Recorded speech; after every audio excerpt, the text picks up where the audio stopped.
Hi, ಎಲ್ಲರಿಗೂ ನಮಸ್ಕಾರ. ಈ ವಿಡಿಯೋದಲ್ಲಿ ನಾವು ಕರೆಂಟ್ ಅಫೇರ್ಸ್ ಬೇಸ್ಡ್ MCQ ಅನ್ನು ಡಿಸ್ಕಸ್ ಮಾಡೋಣ. ಇದು ಅಪ್ಕಮಿಂಗ್ ಎಲ್ಲ ಎಕ್ಸಾಮ್ಗಳಿಗೂ ಹೆಲ್ಪ್ ಆಗುತ್ತೆ, including civil police constable exam, ಅದಕ್ಕೂ ಕೂಡ ಹೆಲ್ಪ್ ಆಗುತ್ತೆ. ವಿಡಿಯೋನ ಶುರು ಮಾಡೋಣ. ಮೊದಲನೇ question, PM Svanidhi scheme is implemented by which ministry and what is the primary objective? PM Svanidhi scheme ಇದು ಯಾವ ಸಚಿವಾಲಯದಿಂದ ಜಾರಿಗೊಳಿಸ್ತಾ ಇದ್ದಾರೆ ಹಾಗೂ ಇದರ ಮುಖ್ಯ ಉದ್ದೇಶ ಏನು ಅಂತ ಆಪ್ಷನ್ ಅನ್ನು ನೋಡ್ಬೋದು. 4 ಆಪ್ಷನ್ ಇದೆ. ನಾನು ಸರಿ ಉತ್ತರವನ್ನು ಮಾತ್ರ ಹೇಳ್ತೀನಿ. ಇದಕ್ಕೆ ಸರಿಯಾದಂಥ ಉತ್ತರ ministry of housing and urban affairs to provide collateral free working capital loans to the street vendors. ಇದು ವಸತಿ ಮತ್ತು ನಗರ ಕಲ್ಯಾಣ ವ್ಯವಹಾರಗಳ ಸಚಿವಾಲಯ, ಆ ಮಿನಿಸ್ಟ್ರಿಗೆ ಸಂಬಂಧಿಸಿದ್ದಾಗಿರುತ್ತೆ. ಬೀದಿ ಬದಿ ವ್ಯಾಪಾರಿಗಳಿಗೆ ಜಾಮೀನು ರಹಿತ ಲೋನ್ ಅನ್ನ ಸಿಗುತ್ತೆ ಈ ಸ್ಕೀಮಿಂದ. ಇತ್ತೀಚೆಗೆ ಈ ಸ್ಕೀಮ್ 6 ವರ್ಷ ಕಂಪ್ಲೀಟ್ ಆಯಿತು. ಅದಕ್ಕೋಸ್ಕರ ಇದ್ರ ಬಗ್ಗೆ ಇಂಪಾರ್ಟೆನ್ಸ್ ಅನ್ನ ಕೊಟ್ಟು ಕ್ವಶನ್ ಫ್ರೇಮ್ ಮಾಡಿದೆ. ಈ ಸ್ಕೀಮ್ ಬಗ್ಗೆ ಫುಲ್ ಇನ್ಫಾರ್ಮೇಶನ್ ನಾನು ಕೊಟ್ಟಿದ್ದೀನಿ, ಇಲ್ಲಿ ನೀವು ಓದ್ಕೊಳ್ಳಿ. ಇದು ಒಂದು ಸೆಂಟ್ರಲ್ ಸೆಕ್ಟರ್ ಸ್ಕೀಮ್ ಆಗಿರುತ್ತೆ. 100% ಬಡ್ಜೆಟ್ ಅಲೋಕೇಶನ್ ಸೆಂಟರ್ ಇಂದಾನೇ ಆಗುತ್ತೆ. ಇದು ಯಾವ ಮಿನಿಸ್ಟ್ರಿ ಅಂದರೆ ministry of housing and urban affairs ಅಂತ. ಹಾಗೆ ಇದರಿಂದ ಬೀದಿ ಬದಿ ವ್ಯಾಪಾರಿಗಳಿಗೆ ಲೋನ್ ಸಿಗುತ್ತೆ. ಈ ಸ್ಕೀಮ್ ಲಾಂಚ್ ಆದಂಥ ದಿನ ಯಾವಾಗ ಅಂದರೆ 1 ಜೂನ್ 2020. ಸೊ ಜೂನ್ ಕಂಪ್ಲೀಟ್ ಆಯ್ತಲ್ಲ, ಇವಾಗ 2026. ಸೊ 6 ವರ್ಷ ಕಂಪ್ಲೀಟ್ ಆಯಿತು, ಅದಕ್ಕೋಸ್ಕರ ಹೇಳಿದೆ. ಎರಡನೇ ಕ್ವಶನ್ ಅನ್ನು ಶುರು ಮಾಡೋಣ. ಎರಡನೇ question, under the Ayushman Bharat digital mission what is the Ayushman Bharat health account number? Ayushman Bharat digital mission ಅಡಿಯಲ್ಲಿ ಆಭಾ ಸಂಖ್ಯೆ ಎಂದ್ರೇನು ಅಂತ. ಸೊ ಇಲ್ಲಿ ಡೈರೆಕ್ಟ್ ಆಗಿ ಆಭಾ ಅಂತ ಕೇಳಿಬಿಟ್ಟು ABHA ಇದರ ಫುಲ್ ಫಾರ್ಮ್ ಏನು ಅಂತಾನು ಕೇಳ್ಬೋದು. ಆಭಾ ಅನ್ನೋದು ಆಯುಷ್ಮಾನ್ ಭಾರತ್ ಸ್ಕೀಮ್ ಗೊತ್ತಲ್ವಾ, ಎಲ್ಲರಿಗೂ ಹೆಲ್ತ್ ಆಕ್ಸೆಸ್ ಆಗಬೇಕು ಅನ್ನೋ ಕಾರಣಕ್ಕೋಸ್ಕರ ಈ ಸ್ಕೀಮನ್ನು ಶುರು ಮಾಡಿದ್ದಾರೆ. ಆಭಾ ಅಂದರೆ ಆಯುಷ್ಮಾನ್ ಭಾರತ್ ಡಿಜಿಟಲ್ ಅಕೌಂಟ್ ಅಂತ. ಇದು ಒಂದು 14 ಡಿಜಿಟ್ನ ನಂಬರ್ ಆಗಿರುತ್ತೆ. ಇದರಿಂದ ತಮ್ಮ ಡಾಕ್ಯುಮೆಂಟ್ಸ್ ಅಂದರೆ ತಮ್ಮ ಹೆಲ್ತ್ ರೆಕಾರ್ಡ್ಸ್ ಒಂದು ಕಡೆ ಸ್ಟೋರ್ ಆಗಿರುತ್ತೆ. ಇದರಿಂದ ಈಸಿಯಾಗಿ ಅವರು ಶೇರ್ ಮಾಡ್ಬೋದು. ಹಾಗೆ ಫಾರ್ ಎಕ್ಸಾಂಪಲ್ ಬೇರೆ ಬೇರೆ ಹಾಸ್ಪಿಟಲ್ಗಳಿಗೆ ಹೋದಾಗ ಅವರು ಟ್ರೀಟ್ ಮಾಡೋಕ್ಕಂತ, ಸೊ ಅದರಲ್ಲಿ ಫುಲ್ ಡೀಟೇಲ್ಗೆ ಇರುತ್ತೆ. ಅದರಲ್ಲಿ ಯಾವ್ಯಾವ ಡಾಕ್ಟರ್ ಹತ್ರ ತೋರಿಸಿರ್ತಾರೆ, ಅವ್ರಿಗೆ ಏನು ಪ್ರಾಬ್ಲಮ್ ಆಗಿರುತ್ತೆ, ಇದರಿಂದ ಅವರಿಗೆ ಒಳ್ಳೆ ಟ್ರೀಟ್ಮೆಂಟ್ ಕೂಡ ಸಿಗುತ್ತೆ. ಸೊ ಆಭಾ ಅಂದರೆ ಫುಲ್ ಫಾರ್ಮ್ ಏನಂದರೆ ಆಯುಷ್ಮಾನ್ ಭಾರತ್ ಹೆಲ್ತ್ ಅಕೌಂಟ್. ಇದು ಎಷ್ಟು ಡಿಜಿಟ್ ನಂಬರ್ ಆಗಿರುತ್ತೆ ಅಂದರೆ 14 ಡಿಜಿಟ್ನ ನಂಬರ್ ಆಗಿರುತ್ತೆ. ಇದರಿಂದ ಅವರು ತಮ್ಮ ಹೆಲ್ತ್ ಇನ್ಫಾರ್ಮೇಷನನ್ನು ಶೇರ್ ಮಾಡ್ಬೋದು. ಗೊತ್ತಾಯ್ತಾ? ಇಲ್ಲಿ ಈಸಿಯಾಗಿ ಲೈಕ್ ಆಭಾ ಎಷ್ಟು ಡಿಜಿಟ್ ನಂಬರ್ ಆಗಿರುತ್ತೆ ಅಂತ ಕೂಡ ಕ್ವಶನ್ ಕೇಳ್ಬೋದು. ಸೊ 14 ಅನ್ನೋದನ್ನು ನೆನ್ಪಿಟ್ಕೊಳ್ಳಿ. ಮುಂದಿನ question, which country became the first foreign nation to purchase the BrahMos supersonic cruise missile from India? ಭಾರತದಿಂದ ಬ್ರಹ್ಮೋಸ್ ಸೂಪರ್ಸಾನಿಕ್ ಕ್ರೂಸ್ ಮಿಸೈಲ್ ಅನ್ನ ಖರೀದಿಸ್ತಿರುವಂತಹ ವಿದೇಶ ಯಾವುದು ಅಂತ. ಸೊ ಇದಕ್ಕೆ ಸರಿಯಾದಂಥ ಉತ್ತರ ಯಾವುದು ಅಂದರೆ ಫಿಲಿಪೈನ್ಸ್. ಫಿಲಿಪೈನ್ಸ್ ದೇಶದವರು ಭಾರತದ ಜೊತೆ ಅಗ್ರಿಮೆಂಟ್ ಅನ್ನ ಮಾಡ್ಕೊಂಡಿದ್ದಾರೆ, ನಮಗೆ ಬ್ರಹ್ಮೋಸ್ ಮಿಸೈಲ್ ಬೇಕು ಅಂತ. ಬ್ರಹ್ಮೋಸ್ ಮಿಸೈಲ್ ಅನ್ನೋದು ಇಂಡಿಯಾ ಮತ್ತು ರಷ್ಯಾ ಇವರ 2 ಕೋಆಪರೇಷನ್ ಇಂದ ಇದನ್ನ ನಾವು ಸೃಷ್ಟಿ ಮಾಡಿದ್ದೀವಿ. ಸೊ ಇದು ನಾವು ಬೇರೆ ಕಡೆ ಬೇರೆ ಬೇರೆ ದೇಶದ ಜೊತೆ ಅಗ್ರಿಮೆಂಟ್ ನಡೀತಾ ಇದೆ. ಅದರಲ್ಲಿ ಮೊದಲನೇದು ಫಿಲಿಪೈನ್ಸ್. ಇದರಿಂದ ನಮ್ಮ ದೇಶಕ್ಕೆ ಲಾಭ ಸಿಗುತ್ತೆ. ಐ ಹೋಪ್ ನಿಮಗೆ ಈ ಪಾಯಿಂಟ್ ಅರ್ಥ ಆಯಿತು ಅಂತ ಅಂದ್ಕೊಳ್ತೀನಿ. ನೆಕ್ಸ್ಟ್ ಕ್ವಶನ್ ನೋಡೋಣ. Admiral Krishna Swaminathan recently assume charge as chief of which of the arm forces? Admiral Krishna Swaminathan ಇತ್ತೀಚೆಗೆ ಭಾರತದ ಮುಖ್ಯಸ್ಥರಾಗಿ ಯಾವ ಸಶಸ್ತ್ರ ಪಡೆ ಸೇರ್ಕೊಂಡ್ರು ಅಂತ. ಅಡ್ಮಿರಲ್ ಕೃಷ್ಣ ಸ್ವಾಮಿನಾಥನ್ ಅವರು ಇಂಡಿಯನ್ ನೇವಿ, ಭಾರತದ ನೌಕಾಪಡೆಯ ಮುಖ್ಯಸ್ಥರಾಗಿ ಇತ್ತೀಚೆಗೆ ಜಾಯ್ನ್ ಆದರು. ಸೊ ಈ ರೀತಿ ಡೈರೆಕ್ಟ್ ಕ್ವಶನ್ಗಳು ಕೇಳ್ತಾರೆ, ಇದು ಗೊತ್ತಿದ್ರೆ ಅಷ್ಟೇ ಆನ್ಸರ್ ಮಾಡೋಕ್ಕಾಗೋದು. ಸೊ ನೀವು ನಮ್ಮ ಭಾರತದ CDS ಯಾರಿದ್ದಾರೆ ಅಂದರೆ ಚೀಫ್ ಆಫ್ ಡಿಫೆನ್ಸ್ ಸ್ಟಾಫ್ ಯಾರಿದ್ದಾರೆ, ಆರ್ಮಿ ಹೆಡ್ ಯಾರು, ನೇವಲ್ ಹೆಡ್ ಯಾರು, ಹಾಗೆ ಏರ್ ಚೀಫ್ ಮಾರ್ಷಲ್ ಯಾರು, ಇದೆಲ್ಲ ನೋಡ್ಕೋಬೇಕಾಗತ್ತೆ. ಈ ರೀತಿ ಡೈರೆಕ್ಟ್ ಕ್ವಶನ್ಗಳು ಬರುವಂಥ ಚಾನ್ಸಸ್ಗಳು ತುಂಬಾ ಜಾಸ್ತಿ. ಈ ಕ್ವಶನ್ಗಳು ನೀವು ಆಚೆನೆ ಗೊತ್ತಿದ್ರೆ ಬರೀ 10 ಸೆಕೆಂಡಲ್ಲಿ ನೀವು ಮಾರ್ಕ್ ಮಾಡಿ ಬಿಟ್ಬಿಡ್ಬೋದು. ಸೊ ಐ ಹೋಪ್ ಈ ಪಾಯಿಂಟ್ ಗೊತ್ತಾಯಿತು ಅಂತ ಅಂದ್ಕೊಳ್ತೀನಿ. ಕೃಷ್ಣ ಸ್ವಾಮಿನಾಥನ್ ಅವರು ನೌಕಾಪಡೆಯ ಮುಖ್ಯಸ್ಥರಾಗಿದ್ದಾರೆ.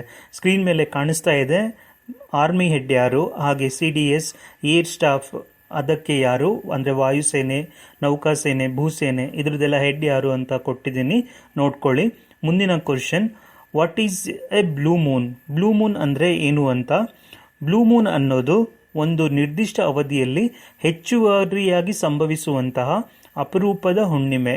On additional full moon occurring in a calendar year making it a rare event. ಗೊತ್ತಾಯ್ತಾ, ಇದು ರೇರ್ ಆಗಿ ಆಗುವಂತಹ ಇವೆಂಟ್. ಬ್ಲೂ ಮೂನ್ ಅಂದ ತಕ್ಷಣ ಬ್ಲೂ ಕಲರ್ ಇರುವಂಥ ಮೂನನ್ನು ಬ್ಲೂ ಮೂನ್ ಅಂತಾರೆ ಅಂತ ಟಿಕ್ ಮಾಡಬೇಡಿ, ಅವರು ಕನ್ಫ್ಯೂಸ್ ಮಾಡೋಕ್ಕೆ ಹಾಗೂ ಕೊಡ್ತಾರೆ. ನೆನ್ಪಿಟ್ಕೊಳ್ಳಿ, ಒಂದು ನಿರ್ದಿಷ್ಟ ಅವಧಿಯಲ್ಲಿ ಹೆಚ್ಚುವರಿಯಾಗಿ ಸಂಭವಿಸುವಂತಹ ಒಂದು ಅಪರೂಪವಾದಂತಹ ಹುಣ್ಣಿಮೆ, ಇದನ್ನು ಬ್ಲೂ ಮೂನ್ ಅಂತ ಹೇಳ್ತಾರೆ. ಇನ್ನೊಂದು ಮೈಕ್ರೋ ಮೂನ್ ಅಂತಲೂ ಒಂದು ಕಾನ್ಸೆಪ್ಟ್ ಬರುತ್ತೆ. ಹಾಗಂದ್ರೆ ಏನು ಅಂತ ಕೇಳ್ಬೋದು. ಮೈಕ್ರೋ ಅಂದ್ರೇ ಸ್ಮಾಲ್ ಅಂತ, ಚಿಕ್ಕದಾಗಿ ಕಾಣುವಂಥದ್ದು. ಫುಲ್ ಮೂನ್ ಚಿಕ್ಕದಾಗಿ ಕಾಣುತ್ತೆ, ಏನಕ್ಕಂದ್ರೆ ಅದು ತುಂಬ ದೂರ ಇರುತ್ತೆ ಅರ್ಥಿಂದ, ಅದಕ್ಕೋಸ್ಕರ. ಸೊ ಬ್ಲೂ ಮೂನ್ ಬಗ್ಗೆ ಗೊತ್ತಾಯಿತು, ಹಾಗೆ ಮೈಕ್ರೋ ಮೂನ್ ಬಗ್ಗೆನೂ ಗೊತ್ತಾಯಿತು. ಮುಂದಿನ question, which river crosses the equator twice before flowing into the Atlantic ocean. Atlantic ಮಹಾಸಾಗರಕ್ಕೆ ಸೇರುವ ಮೊದಲು ಭೂಮಧ್ಯ ರೇಖೆಯನ್ನು 2 ಬಾರಿ ದಾಟುವಂಥ ನದಿ ಯಾವುದು ಅಂತ. ಇದಕ್ಕೆ ಸರಿಯಾದಂಥ ಉತ್ತರ ಕಾಂಗೋ ನದಿ. ಕಾಂಗೋ ನದಿ ಇದು ಕಾಂಗೋ ಆಫ್ರಿಕಾದಲ್ಲಿ ಹರಿಯುವಂಥ ನದಿಯಾಗಿರುತ್ತೆ.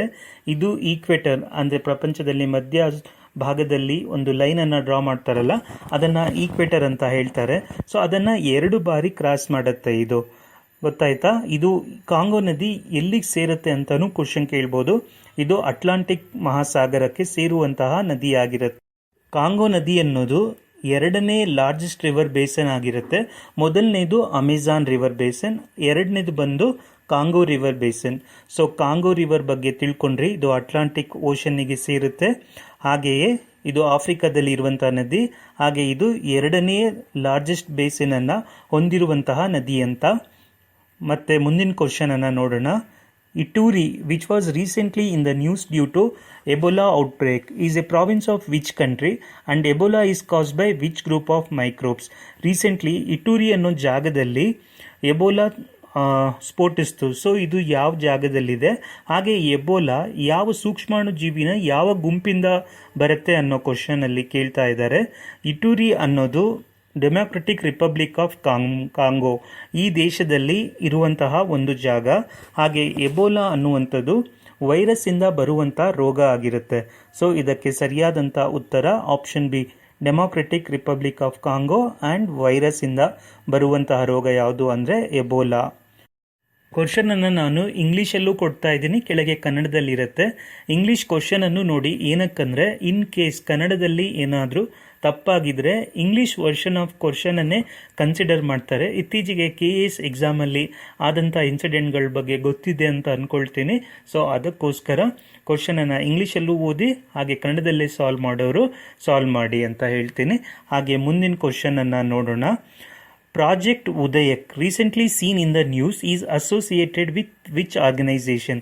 ಇತ್ತೀಚೆಗೆ ಸುದ್ದಿಯಲ್ಲಿದ್ದಂಥ ಪ್ರಾಜೆಕ್ಟ್ ಉದಯಕ್ ಇದು ಯಾವ ಸಂಸ್ಥೆಗೆ ಸಂಬಂಧಿಸಿದೆ ಅಂತ. ಇದು ಯಾವ ಸಂಸ್ಥೆಗೆ ಸಂಬಂಧಿಸಿದೆ ಅಂದರೆ BRO, ಬಾರ್ಡರ್ ರೋಡ್ಸ್ ಆರ್ಗನೈಸೇಷನ್, ಅಂದರೆ ಗಡಿ ರಸ್ತೆ ಸಂಸ್ಥೆ. ಇದಕ್ಕೆ ಸಂಬಂಧಿಸಿರುವಂತಹ ಪ್ರಾಜೆಕ್ಟ್ ಇದಾಗಿದೆ.